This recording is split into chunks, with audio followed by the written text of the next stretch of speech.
I got broads in Atlanta, just to throw me in the family.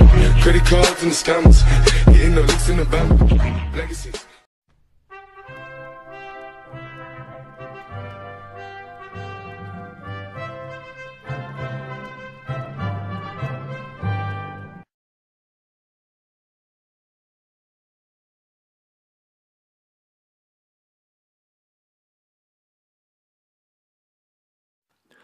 중국의 에너지 안보 문제. 중국은요, 한국과 마찬가지로 태평양, 인도양을 통해서 수출과 수입을 하고 있습니다. 그런데 한국과 일본 같은 경우는 미국과 동맹국 관계에 있기 때문에 이 바닷길을 지나가는데 아무런 문제가 없습니다. 하지만 중국은 점점 미국과 대립 관계에 있기 때문에 한국이나 일본처럼 인도양과 태평양을 통해서 수출과 수입을 하는 게 앞으로 점점 어려워질 가능성이 있습니다. 따라서 중국은 에너지 안보를 위해서 바닷길도 지켜야 함과 동시에 육지로 새로운 루트를 뚫어야 되는데, 보시는 바와 같이 이 그래프를 보면은 중국이 바다를 통해서 수입하는 원유가 전체 양의 약 87%라는 걸 알 수 있습니다. 중국이 새로운 내륙 루트를 개발하려고 하는 데는 이유가 있습니다. 그 이유는 과거 일본 제국이 2차 세계대전 직전에 미국으로부터 약 80%의 석유를 수입했었습니다. 그런데 일본 제국이 팽창이 미국이 생각했던 것 이상으로 확장되기 시작하자 견제하는 목적에서 그 원유를 끊게 됩니다.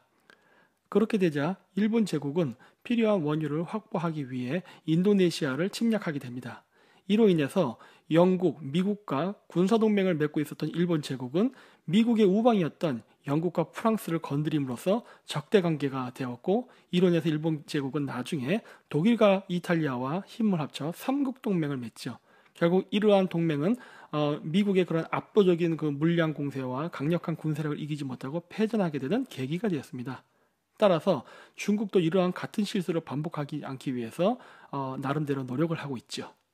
그래서 중국은 랴오닝 그 항공모함이라는 항공모함을 만들었고, 그 외에도 세 척을 더 만들어서 전체적으로 4척을 보유하려고 하는데요.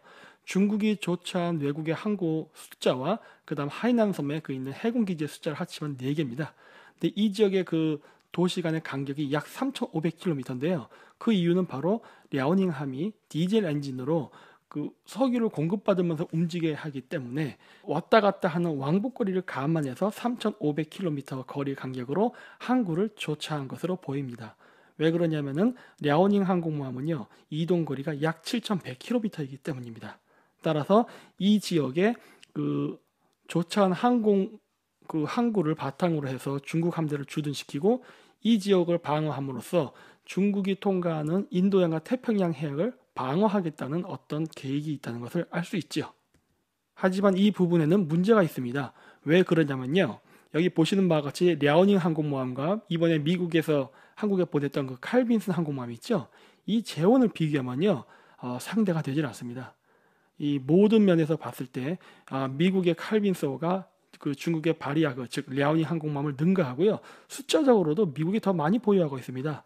따라서 중국이 바다를 지키고 바다를 통해서 어떤 무역이나 수출을 한다는 것은 굉장히, 만약에 미국과 어떤 나쁜 관계가 되었을 때는 어렵다는 걸 알 수 있습니다. 그리고 이것뿐만이 아니라 전 세계에 미군 기지가 배치되어 있죠. 뭐 중국에도 이순신 같은 어떤 뛰어난 제독이 있어서 설령 동남아시아 지역에서 미군을 이긴다 하더라도요, 어차피 중국이 수입해야 될 그 여러 자원들은요, 남미와 아프리카에 위치되어 있습니다. 물론 중동도 포함되어 있죠. 근데 이 지역에도 미군 기지가 있는데 이 지역까지 가서 원유라든가 자원을 수입해서 다시 돌아온다는 건요, 불가능에 가깝습니다. 따라서 중국은 바닷길을 완전히 방어한 에너지 완보를 확보한다는 것은 앞으로도 굉장히 오랜 시간 동안 불가능할 것으로 보입니다. 미국의 합참의장 마틴 템플스가 굉장히 유명한 말을 했죠. 미국을 상대하려는 자 신을 먼저 이기고 올라와라.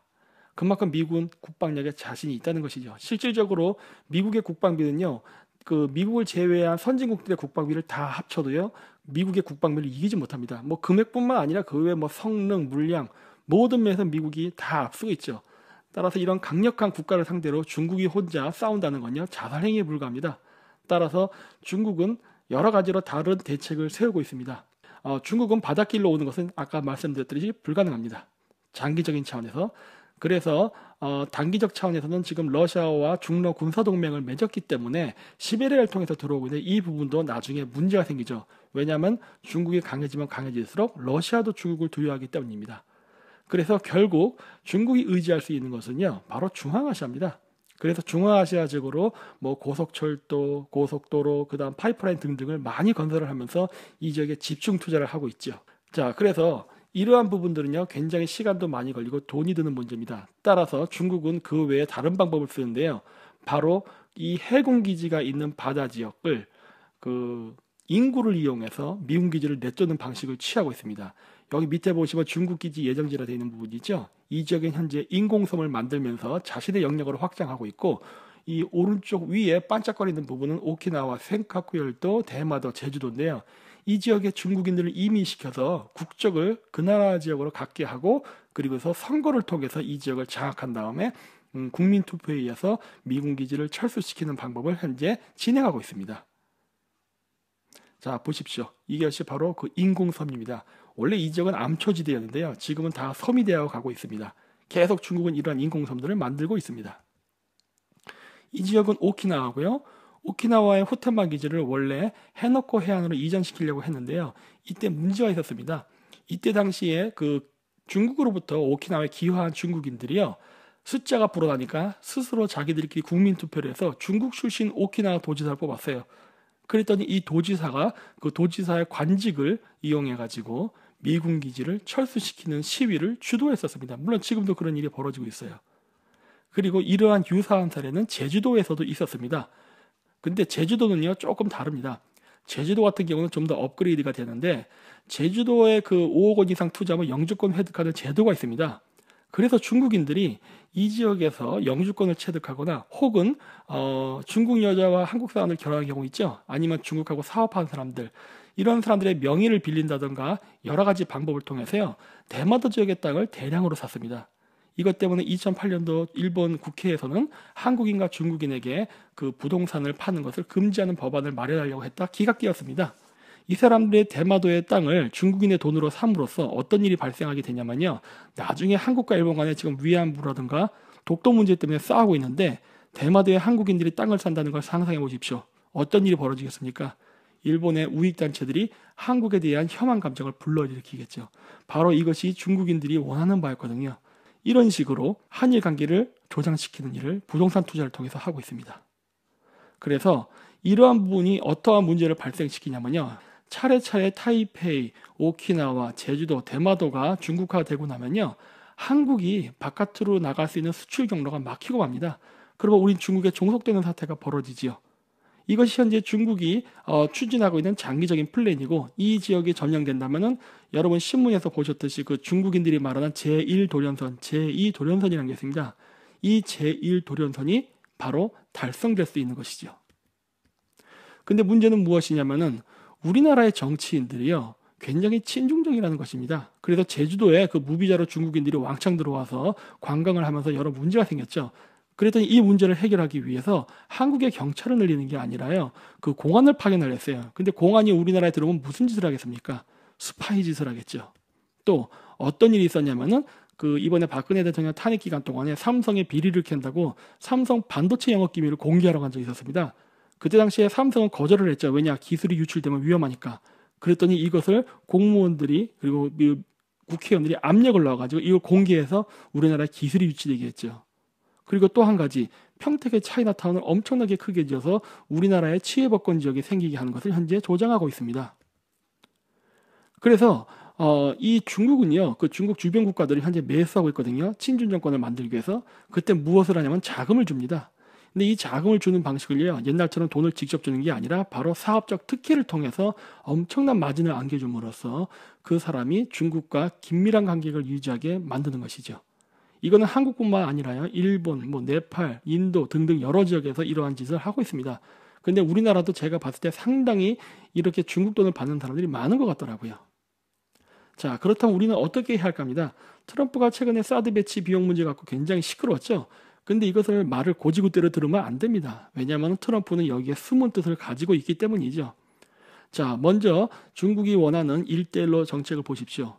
바닷길과 육지길 모두 이 지역을 통과하는 지역은 친미 국가가 있거나 아니면은 국제 분쟁이 발생해서 지나갈 수 없는 지역입니다.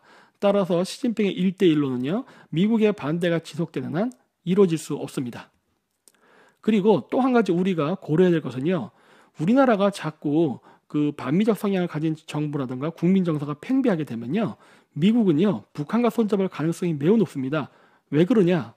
우리의 주적은 북한이지만 미국의 주적은 중국이기 때문에 미국은 중국을 견제할 수만 있다면 북한과도 손을 잡을 수가 있습니다. 현재는 한국, 일본과 함께 하려고 하지만 한국이 이렇게 협조를 하지 않을 경우에는 당연히 북한으로 갈 수도 있죠. 왜 그러느냐? 미국은 한반도를 포기 못합니다. 한반도를 포기하게 되면은 태평양 지역이라든가 그다음 대륙 진출에 대한 여러 가지 그 군사 전략에 문제가 생기기 때문에 반드시 한반도에 있어야 돼요. 따라서 이러한 사태가 벌어지면은 미국은 다 짐을 싸서 북한으로 올라갈 겁니다. 그럼 북한에 올라가면 북한은 강대국이 되겠죠. 우리나라는 미국의 그 군사가 나감과 동시에 외자가 빠져서 가난한 국가가 되고, 그래서 미국의 지원하에 부자가 된 북한은 나중에 거꾸로 우리나라를 통일시킬 수가 있어요. 그렇게 되면요, 자유민주주의 기반으로 한 통일이 아니라 북한은 경제 개발할 때 중국식 그 경제 시스템을 따라갔거든요. 그러면은 소수의 당간부가 엄청난 부자가 되고 다수의 국민이 그 가난하게 되는 그러한 어떤 노예식 그 사회주의 체제가 남북 통일이 된 이후에 이루어지게 될 것입니다. 따라서 우리는 미국과 군사 그리고 동맹 관계를 강화해야지 결코 약화시켜서는 안 됩니다. 그리고 여기 아래 보이는 사진 보이시죠? 통일되기 이전에는요, 부산에서 나진으로 올라가는 실크로드 길도 다 막아버릴 것입니다. 그래야 우리나라가 완전히 고립돼가지고 경제적으로 몰락할 테니까요. 따라서 우리는 굉장히 외교 부분을 조심해서 바라봐야 된다고 생각합니다. 그래서 단기적인 전략은요, 일단 미국과 중국이 남중국 해와 오키나와에서 어떤 그 분쟁이 생기면요, 우린 이 지역을 통과하기가 굉장히 어렵습니다. 따라서 우리는 다른 어떤 전략이 필요한데, 이건 제 생각입니다만 중국에 있는 생산 공장을요, 동남아시아나 인도, 터키 지역으로 이전시켜서 그 다음에 그 지역을 중심으로 물건을 생산해서 주변 지역에 판매하는 방식으로 나간다면은 인도양을 통과하지 않기 때문에 저는 그 분쟁이 발생해도 제품을 수출하는 데는 아무런 문제가 없다고 보고, 그리고 그 한반도에서 필요한 그 원유라든가 기타 그런 자원들은요, 미국 대륙을 통해서 수입하는 게 나을 것이라 봅니다. 최근 미국은 세일가스를 지금 개발해서 수출을 할 수 있는 단계에 왔거든요. 그래서 우리는 미국의 세일가스를 수입하거나 혹은 남미에 그 친미 정권들이 많이 있습니다. 이 지역으로부터 원유를 수입한다면 태평양에 있는 하와이를 통과해서 오기 때문에 중국의 그러한 견제를 받지 않고 안전하게 자원을 수입할 수 있죠. 이렇게 되면 미국과 중국이 남중국해에서 분쟁이 생긴다 하더라도 우리는 수출이라던가 생활에 필요한 원유를 안전하게 공급받을 수 있다고 생각합니다. 그리고 장기적인 전략은요, 좀 더 우리가 긴 시각으로 봐야 됩니다. 물론 여기에는 남한을 중심으로 한 자유민주적 통일이 전제가 돼야 됩니다. 그러기 위해서는 우리는 당연히 한일 군사동맹, 그 다음에 한미 군사동맹을 강화해야겠죠. 그 군사동맹을 바탕으로 해가지고 우리가 남북 통일하게 된다면요, 자연스럽게 부산은 선박 물류의 중심지, 인천은 항공 물류의 중심지가 될 것입니다. 그리고 이 유라시아의 그 실크로드가 건설되는 건요, 그 힘의 균형이 맞아야 됩니다. 현재 중국이 진행하고 있는 1대1로라던가 러시아가 진행하고 있는 시베리아 횡단철도는요, 각각 강대국의 영토를 통과하기 때문에 힘의 균형이 깨져 있습니다. 그래서 이런 부분 때문에 유럽이라던가 미국도 이러한 철도를 이용하는 것을 거부하고 있죠. 자, 그렇다면 어떻게 이 문제를 해결해야 되느냐? 중국과 러시아 영토를 일방적으로 통과하지 않고 여러 국가를 통과하면 된다 봅니다. 통일된 한국, 그 다음 만주, 몽골, 러시아, 카자흐스탄 이런 식으로 해서 여러 국가를 통과하게 되면요, 미국은 한국이라든가 몽골, 카자흐스탄을 친미적 성향의 국가로 만들면 됩니다. 물론 여기에는 많은 기술 투자와 자본이 투입되겠죠. 그리고 투자를 받는 몽골이나 카자흐스탄 입장에서는 좋으니까 당연히 친미적 성향을 갖게 되겠죠. 이런 식으로 미국도 영토를 가지고 있지 않지만 이 지역에 자신을 지지하는 국가들이 있고, 그리고 그 국가들을 통과하는 그 횡단철도를 통해서 어떤 사업적 이권 관계를 가질 수 있다면은 힘의 균형이 맞음으로 인해서 바로 시베리아 횡단철도라든가 중국의 1대1로가 아닌 바로 유라시아의 평화적인 실크로드가 건설돼서 비로소 그 바닷길을 이용하지 않는 새로운 루트가 개발될 것이라고 저는 생각합니다. 그래서 제가 이런 항로를 중요시 여기는 건요, 무역 항로가 변하면요, 세계의 표관이 변했습니다. 과거 아시아 지역의 실크로드가 세계 무역의 중심이었기 때문에 청나라라든가 무굴 제국, 그다음 오스만 제국이 세계 패권을 장악했었죠. 하지만 그 이후에 대서양의 신대륙이 발견되면서 대영 제국이나 스페인 같은 국가가 성장을 하게 되었습니다. 하지만 그 이후 2차 세계대전 이후에는요, 미국이 파괴된 유럽이 전후 복구에 정신이 없는 틈을 이용해서 태평양을 개발했습니다. 그러면서 자신의 지위를 공고히 하고자 태평양 지역에 연안하고 있는 일본, 한국, 대만, 동남아시아 그리고 중국의 동부와 남부 해안을 개발함으로써 이 대서양 항로를 굉장히 공고히 만들었죠. 근데 이제는 시대가 지나가지고요, 다시 실크로드가 부활할 수 있게 되었습니다. 기술적으로나 비용의 문제는 모두 극복이 가능하지만 이것이 실천되지 않는 이유는요, 바로 외교적인 갈등 때문입니다. 중국과 그다음 러시아, 미국이 서로 패권 관계에서 경쟁을 하고 있기 때문에 서로가 추진하는 실크로드를 방해하기 때문입니다. 따라서 힘의 균형은 바로 이러한 실크로드를 실현할 수 있게 해주는 어떤 좋은 계기가 될 수 있으며, 그에 따라 한국은 어부지리로 지정학적 이점 때문에 이 동서무역을 연결하는 실크로드와 태평양 일도의 중간에 있음으로써 바로 세계 물류의 허브가 되면서 저는 한국이 강대국이 될 것이라고 생각합니다. 네, 이상으로 마치도록 하겠습니다. 감사합니다.